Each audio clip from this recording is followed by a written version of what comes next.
exceptionnelles, mais aussi des déclarations exceptionnelles exactement. Alors enfin dañu daal di ñëw si li nga xam ne comme moo di place de l'Obélisque. Alors tey mu nekk vendredi de toute tension exactement waa aar suñu élection daal di koy organiser ànd seeg société civile bi waaye itam ànd seeg li nga xam ne moo di opposition bi mu nekk benn journée boo xam ni itam ñoom ñëpp ñu ko doon daal di xaar exactement mu nekk un vendredi de libération. Mais tout d'abord ñi nga xamante que ni si wàllu place de l'Obélisque barricade nañ ko déjà avant. mais barricade ñun Sénégal dañoo miin barricade.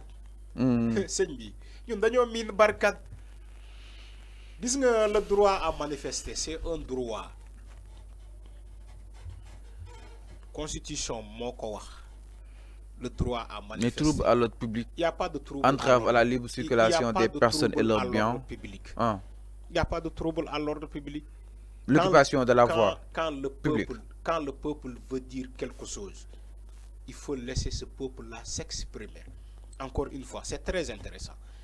Quand le peuple veut s'exprimer, il faut lui laisser s'exprimer. C'est ça la démocratie. La démocratie, ce n'est pas le pouvoir armé. Ce n'est pas le pouvoir policier. On n'est pas dans un état policier. On n'est pas dans un état policier. Pour éviter les... Non, non, non. Non, non, non. On n'est pas dans ce pouvoir-là. On n'est pas dans ce pays-là. Il y a une stabilité dans ce pays. La stabilité, gis nga jàmm ñaar ñoo koy dox te ñu bëgg ko. Loolu mooy andi jàmm ci réew.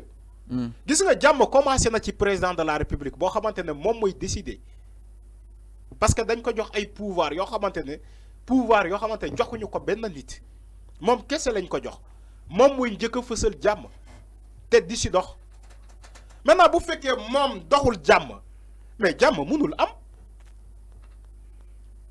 Et quelque part dans la constitution on nous dit que seul le peuple est souverain.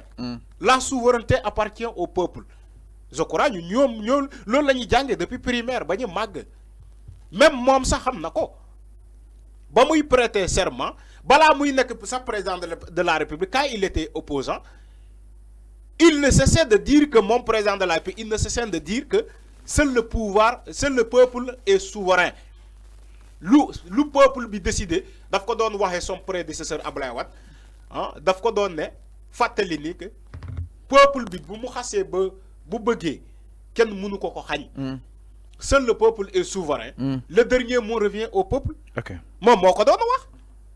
Mais pourquoi lui il est président de la paix aujourd'hui il veut pas écouter ce peuple-là. Il veut pas écouter ce peuple-là. Il faut qu'il écoute ce peuple-là. Parce que le dernier mot revient au peuple. Même en matière électorale, bu ñuy wax ni mën na ko tukkal élection d'ici 100 ans. Toujours élection dina am. Et c'est le peuple qui va s'exprimer devant les bureaux de vote. C'est le peuple qui vote. C'est le peuple qui donne le mandat présidentiel. Président de la République, c'est comme si suñu bindaan la ñun ñoo koy fay salaire. Mais ñun ñoo koy fay salaire. Donc ku lay fay salaire, il faut l'écouter. Quand il a quelque chose à dire, il faut lui laisser dire ce qu'il veut dire. C'est ça un gentleman. C'est que il y a une très grande marge entre Ablaye Wade et Macky Sall.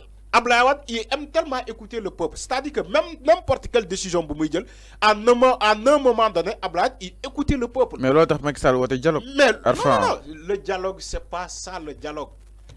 Gis nga dialogue doo ko wootee nii te dialogue garantiwul élection.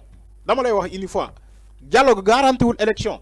Bu fekkee dialogue dana garantir élection donc dans ce cas ñoom seen premier dialogue bu ñuy def nii on peut pas on n'en est pas donc duñu egg si fi bu fekkee le premier dialogue bu ñu def palais réussir nañu ko ñoom dañ ko réussir. En réalité tey jamono bii nii duñu ko egg si fi ba ñuy wax ay report élection duñu toll ci jamono bii nii ba ñuy wax ay report élection bu fekkee ñoom dialogue bu ñu njëkk a wootee c'était un dialogue sincère. te réussir nañ. lii moo lay wone encore une fois dialogue réglé wul mbir élection mënoo dem ci dialogue pour négocier. kan moo war a bokk ak kan moo warul bokk. waxtaane ko seen biir. munoo dem dialogue pour def ay deal d'arrangement kaay leen nga dialogue boobu bu fekkee da nga bëgg a bokk loolu garantiwul élection munul dialoguer ci ndonu peuple bi mais loolu munul am lii moo encore moo révélé que ñoom ils sont pas, ça dit que ñoom li ñuy jàppee le peuple sénégalais. Le peuple sénégalais daf ko romb.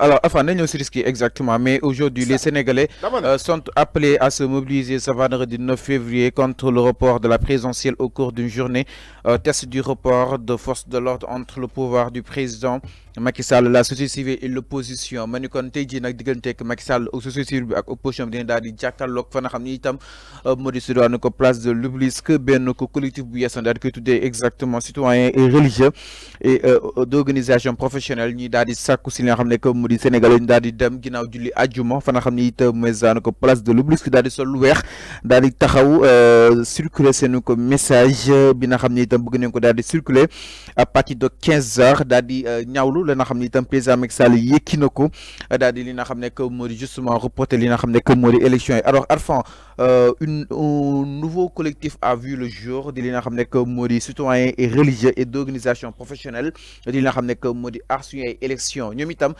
jàpp neen woote wu ñu yuur woote wu ñu dóore li ñu woote mooy pacifiquement soo seen ay yëre yu weex exactement est-ce que jàpp ni itam war nañ daal di war a mën a encadrer allant dans ce sens ces forces de l'ordre yi nga xam ne itam jamono yu ñu daal di barricade devant la place de l'Obélisque. Mais sëñ bi li ma la doon wax rek sànq dama la ne c'est le peuple qui veut s'exprimer. Contrairement ak ñoom de la mouvance présidentielle bi ni ñu ko foogee ni que ay opposants ñoo nekk di def seen non. Tous les secteurs sont touchés. Okay. Mais pourquoi les enseignants décrètent aussi aujourd'hui des débrayages? Mais loolu moo lay wane encore tous les secteurs sont touchés sur ce report des élections là parce que ñoom dañoo jàpp ni que bu ñu reporter élection ça n'affectera que les acteurs politiques. Mais non, ça n'affectera pas que les acteurs politiques parce que on a touché la constitution. C'est le cœur de la démocratie sénégalaise qu'on a touché. Chaque jour ma wax la ko. xol ba lañ téye. Ma ne xol ba lañu téye. Maintenant bu fekkee téye nga xol bi il faut s'attendre à ces arts de débordement, ces arts d'organisation. Alors enfin ñu jógee dans tous les sens. ci triangle bi exactement. Mais c'est ça la réalité. Sëñ Fallou. Triangle bi. Là, aujourd'hui, ils ont touché. Aujourd'hui, ils ont touché le poumon de la démocratie sénégalaise. Encore une fois, la constitution. Kenn mënul def ci jamono bii nii révision constitutionnelle jaarale ko assemblée nationale chaque fois assemblée nationale la ñuy jaar pour nërmeelu élection parce que l'élève a compris la leçon du professeur. En 2012, en 2012, lors des événements de juin 2012. Mais Macky Sall était opposant. Kan moo ko defoon son mentor Ablaye Wade moo bëggoon jàllale le quart bloquant là bu ñu bëggoon jàllale à l'Assemblée nationale. La loi de trop. Ba ñoom ñi taxaw place de l'indépendance di ko dénoncer chaque jour, chaque vendredi. Aujourd'hui, l'élève a repris encore le même fait de Ablaye Wade.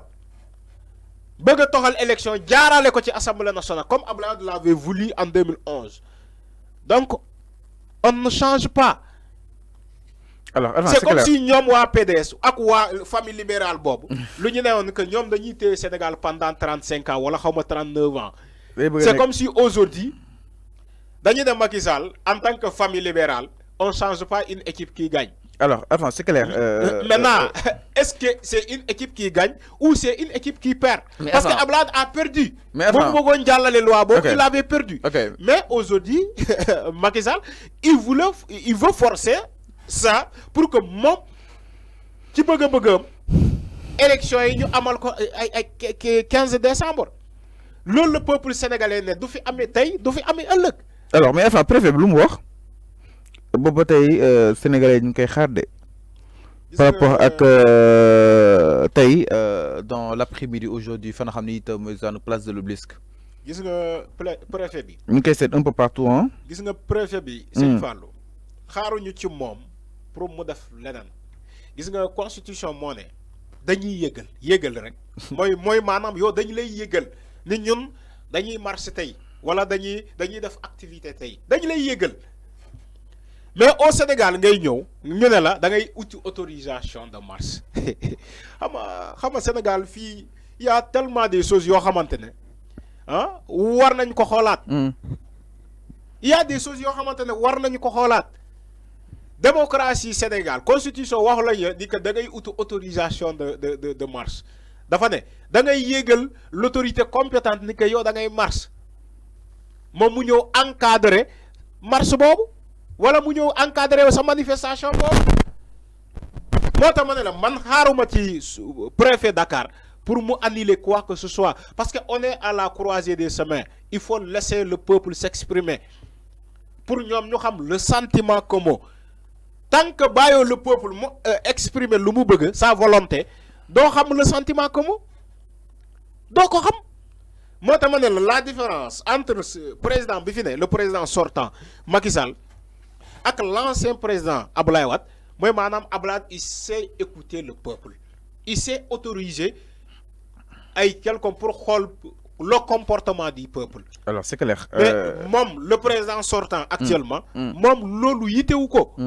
loolu c'est pas dans son ADN loolu bokkul ci ADN am ay autoriser ay manifestation ay bàyyi le peuple s'exprimer volontairement loolu nekkul ci ADN am. Alors c'est clair. C'est ça le défaut.